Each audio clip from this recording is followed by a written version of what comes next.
Malvi from Skip or Dice Harley Davidson. I'm going to install a set of handlebars from Burly on a Sportster. I'm going to start by loosening the clutch up because you're going to be changing the cable anyways.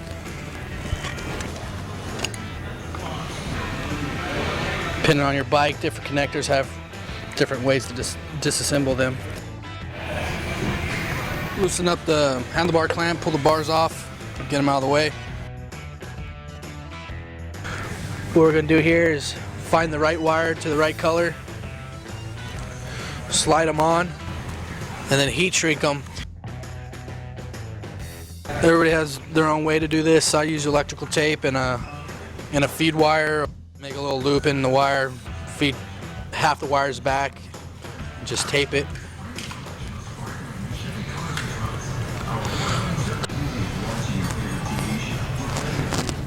Feed it through.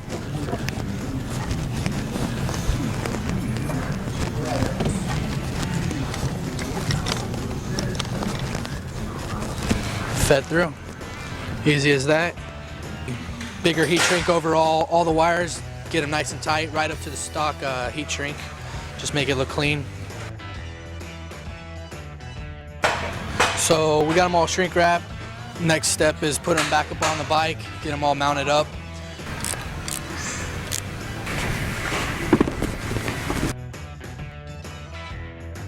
Feed our wires through the triple trees, between the triple tree and the headlight.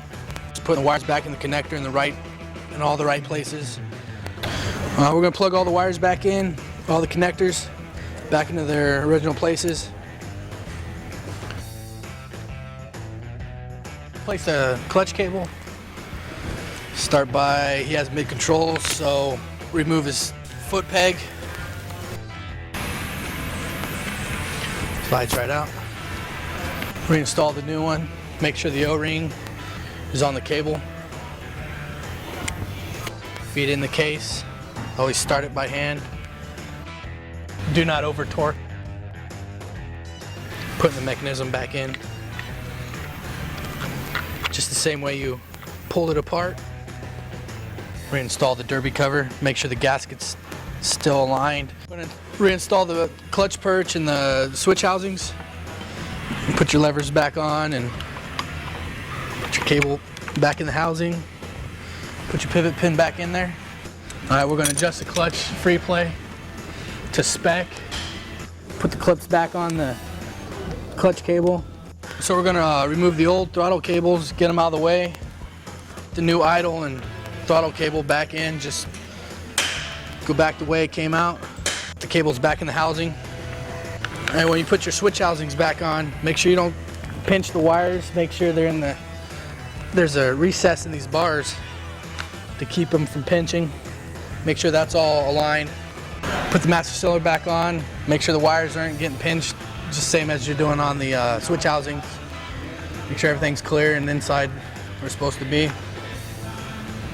So you're not pinching no wires. Install the new brake line. Put your crush washers on just like on the top. New crush washers, and install your banjo bolt. So we're going to bleed the brakes now. I use air vac to do it. You could pump it by hand if you got a buddy, but this is a lot quicker. So we're buttoning it up. Just make sure everything's tight. Make sure your brakes feel good, clutch feels good. Just give it a once over.